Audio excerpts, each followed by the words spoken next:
Iran ने एक हैरानकुन इक़दाम करते हुए दुनिया भर के ममालिक में कायम इसराइल के सफारत खानों को अपना हदफ करार दे दिया।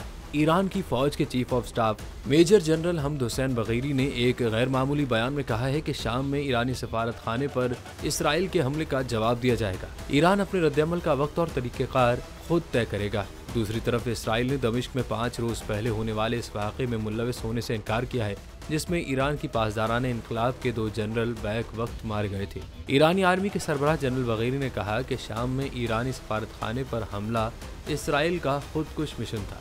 ईरान ऐसी जवाबी कार्रवाई करेगा जिसके बाद इसराइल को अपने इक़दामात पर पछतावा होगा। शाम की सरकारी खबररसा एजेंसी के मुताबिक इस हमले में ईरानी कौंसलेट की इमारत मुकम्मल तौर पर तबाह हो गई थी, जबकि ईरान के सफारत खाने की मरकजी इमारत बरकरार है।